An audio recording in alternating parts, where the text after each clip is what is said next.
मैंने कहा सर बड़े पद पे हैं, दोस्ती तो हो ही सकती सर, अधिकारियों से बात साथ बैठना उठना। तो मैंने सर उन्होंने मैं ये कह के टाल दिया। आया और इनके साथ एक साथ कमरे में मैंने इनको देखा अवैध संबंध बनाते हुए। और सर घर इतनी तबाही पे पहुंच चुका है कि घर तो टूट ही रहा है, बच्चे तो दूर हो ही रहे हैं, पत्नी दूर हो ही रही है सर, यहाँ तक कि मैं मुकदमा भी मेरे ऊपर हो गया है और मेरी मौत की साजिश की जा रही है। चलिए ये खबर शुरू होने से पहले मैं आपको 2010 के एक शादीशुदा जिंदगी में ले चलता हूँ। ये है आलोक मौर्य और ये है उनकी वाइफ ज्योति मौर्य और इन दोनों की शादी 2010 में हुई थी।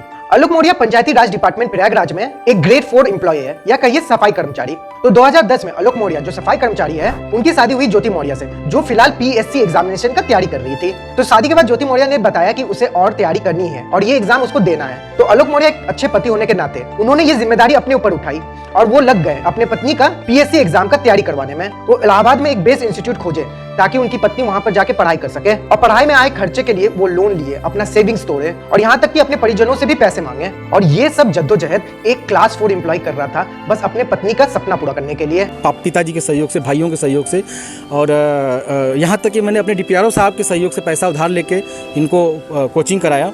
तो 2010 के बाद 2011 आया, फिर 12 आया, 13 आया और 14 आया, मगर आखिरकार 2015 में ज्योति मौर्य ने पीएससी एग्जाम को क्रैक कर ही ली और उन्होंने ओवरऑल 16 रैंक लाए हैं अपने स्टेट में। और उसी साल आलोक और ज्योति के घर 2 नन्हे छोटे जुड़वा परियां भी हुई और इस खुशी के माहौल को देखते हुए उन दोनों का नाम हंसी खुशी रख दिया गया। अब 2015 से लेकर 2019 तक काफी खुशी भरा माहौल चल रहा था उनके घरों में। उस घर में खुशियां थी, बच्चे थे, प्यार था और उस घर के एक एसडीएम बहू थी और इस बहू के पीछे के कामयाबी में उसका खुद का पति था। मगर क्या पता था आलोक को कि जिस घर को उसने एक एक ईंट जोड़ जोड़ के बनाया, अब उस घर पे एक आंधी आने वाला है जो पूरा घर को बिखार के चला जाएगा। तो आया साल 2020, तब ज्योति मौर्य के फेसबुक अकाउंट में एक फ्रेंड रिक्वेस्ट आया और ये फ्रेंड रिक्वेस्ट था डिस्ट्रिक्ट कमांडेंट होमगार्ड ऑफिसर का, जो फिलहाल गाजियाबाद में स्थित है। उनका नाम मनीष दुबे था। अब इस एक फ्रेंड रिक्वेस्ट एक्सेप्ट होने के बाद जो होने वाला था वो अब ये कहानी शुरू होता है। अब होमगार्ड ऑफिसर और ज्योति मौर्य के बीच बातें शुरू होने लगी। अब ये बातें थोड़े मोड़े मैसेज से शुरू होते होते दिन भर का कन्वर्सेशन में बदलने लगा था। अब इस पर आलोक जी ने पूछा कि ये है कौन, तो ज्योति जी ने आलोक को बताया कि ये कॉलीग है और ये कॉलीग बात बता के बात को वहीं पर दबा दिया गया। तो मैंने कहा सर बड़े पद पे हैं, दोस्ती तो हो ही सकती सर, अधिकारियों से बात साथ बैठना उठना। तो मैंने सर उन्होंने मैं ये कह के टाल दिया। मगर बेवफाई का एक आलम होता है, जितना छिपाइएगा उतना अच्छे से निखर के बाहर आएगा। तो आया साल 2022, ज्योति जी अपना फेसबुक अकाउंट अपने घर के मोबाइल में लॉगिन करके भूल गई थी और यही अकाउंट आलोक जी के हाथ लग गया। जब आलोक जी ने मैसेंजर सेक्शन में गया तो उन्होंने देखा कि वो एक कॉलीग से लगातार चैट कर रही है। जब उन्होंने खोल के देखा तो पता चला कि उनके बीच प्यार भरे कन्वर्सेशन चल रहे थे, उनके ठीक घर में और उनके ठीक नाक के नीचे। अब ये असलियत तो सामने आ चुका था और यहाँ तक कि 22 फरवरी 2022 को आलोक का दावा है कि उसने अपने पत्नी को अपने पत्नी के बॉयफ्रेंड के साथ रंगे हाथ पकड़ा था आलमगंज में अपने पत्नी के सरकारी आवास में एक आपत्तिजनक स्थिति में। आया और इनके साथ एक साथ कमरे में मैंने इनको देखा अवैध संबंध बनाते हुए। अब क्या पता था आलोक को कि अपना पति होने का कर्तव्य निभाना उसको इतना बड़ा सजा दिलाएगा। जिसने अपना सब कुछ निछावर किया था उसके ऊपर, उसने एक झटके में उसके सारे खुशियां उसके आंखों के सामने छीन लिया गया। अब बेचारा मरता क्या ही करता है। अब दिल टूटा आलोक अपना इंसाफ के गुहार लगाते हुए थाने से एसएचओ पास, कभी डीएम पास, कभी कमिश्नर से मिलता और कभी सीएम योगी आदित्यनाथ के जनता दरबार पे जाता अपने इंसाफ का गुहार लेके। धूमनगंज एसएचओ साहब से की, उन्होंने मुझे राजरूप पुलिस चौकी भेजा, मैं राजरूप पुलिस चौकी पे आवेदन दिया लेकिन सर कोई सुनवाई नहीं हुई। फिर सर उसके बाद मैंने ये 25 अप्रैल की बात है, फिर मैंने 27 अप्रैल को सर उनको ये रजिस्ट्री के माध्यम से सर उनको भेजा, कमिश्नर साहब को भेजा, डीएम साहब खत्री साहब के मैं खुद स्वयं उपस्थित हुआ हूँ। उनसे मैंने बात की कि सर आपके एसडीएम साहब हैं ऐसा कर रही हैं, तो उन्होंने कहा ठीक है मैं कार्रवाई करवाता हूँ। फिर मैं कमिश्नर साहब के यहाँ गया, कमिश्नर साहब को दिया, पुलिस कमिश्नर साहब यहाँ उपस्थित हुआ, उनको दिया, फिर कहीं सुनवाई नहीं हुई। तो सर मैं डीजीपी साहब के पास गया, डीजीपी साहब ने मेरे बात को संज्ञान लिया लेकिन फिर भी सर आवेदन ले लिया गया, कोई कार्रवाई नहीं हुई। मगर ये गुहार कोई सुन ही नहीं रहा था। तो बेचारा थका रहा आलोक पहुंचा मीडिया के सामने और मीडिया को और जनता को अपनी ये कहानी सुनाई। तो आखिरकार एक पीड़ित पति की कहानी पूरी दुनिया के सामने आई और कुछ देर बाद सोशल मीडिया में ज्योति मौर्य और उसके होमगार्ड बॉयफ्रेंड तक का भी चैट वायरल होने लगा, जहां उन दोनों के प्यार भरे मैसेजेस बेवफाई के ऊपर रख के प्यार भरे मैसेजेस शेयर हो रहे थे दोनों के बीच। अब इस बेचारे को लड़का होना बहुत महंगा पड़ने वाला है। ज्योति मौर्य जो फिलहाल अभी जीएम है एक शुगर मिल के सेमखादा बरेली में, उन्होंने इन सारे एलिगेशन जो आलोक ने लगाए हैं उसे बेसलेस बताया और उन्होंने कहा कि आलोक मौर्य ने उनका मोबाइल हैक कर लिया और व्हाट्सएप के सारे मैसेजेस जो एसीएम नाम के एक व्यक्ति के साथ था ज्योति जी के व्हाट्सएप पे,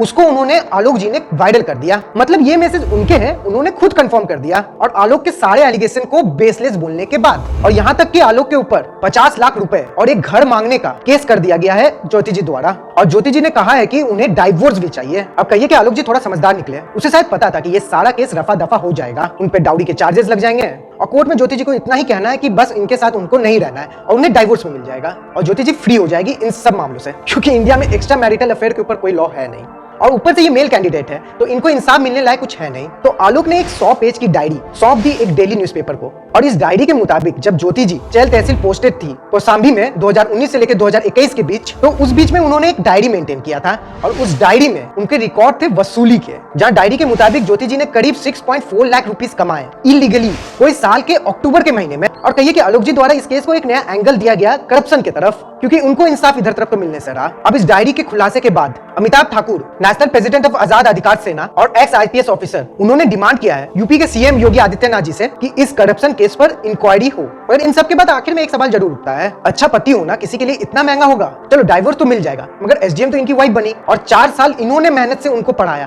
तो उन्हें क्या मिल रहा है? जेल उनकी वाइफ द्वारा। ज्योति जी ने तो उन सब महिलाओं के ऊपर सवाल उठा दिए हैं जो अभी फिलहाल ससुराल में होंगे या जो ससुराल जाने वाले होंगे, और वो ससुराल वालों से डिमांड करने वाले होंगे कि हमें आगे का पढ़ाई करने दें। अब उनके ससुराल वाले ये स्टोरी दिखा के उनकी पढ़ाई रोक सकते हैं। जितना नुकसान आलोक को होने वाला है, उतना ही नुकसान यहाँ के कई लड़कियों को भी होने वाला है। जहाँ हर जगह बेटी बचाओ बेटी पढ़ाओ का गूंज है, वहाँ बेटे के लिए सबको आप चुप क्यों है? और शायद आलोक जी ने बेटी बचाओ बेटी पढ़ाओ के गूंज पे अपने पत्नी को पढ़ाया, मगर उसका ये सजा मिले उसे। बहुत अच्छा चल रहा था, लेकिन सर 2020 में ये मनीष दुबे जो जिला कमांडेंट होमगार्ड है, उसकी एंट्री होती है हम दोनों पति पत्नी के बीच में, और सर घर इतनी तबाही पे पहुंच चुका है कि घर तो टूट ही रहा है, बच्चे तो दूर हो ही रहे हैं, पत्नी दूर हो ही रही है सर, यहाँ तक कि मैं मुकदमा भी मेरे ऊपर हो गया है और मेरी मौत की साजिश भी रची जा रही है। चलो आपको लग रहा होगा कि मैं एक बायस टू एक स्टोरी की तरफ, तो मैं आपको आलोक और ज्योति जी के बीच का एक कन्वर्सेशन का एक पार्ट भी सुना देता हूँ। जब आलोक जी ज्योति जी पर इल्जाम लगा रहे थे कि आप किसी से देर रात बात क्यों कर रहे थे, इसलिए वो आलोक जी गुस्सा होकर उनको ब्लॉक कर दिए थे ज्योति जी को। तो इस पर ज्योति जी का रिप्लाई ये था कि आपको अगर पता था कि मैं किसी से बात कर रहा हूँ, ब्लॉक करने के बजाय मुझसे और प्यार दिखाते हैं। और ज्यादा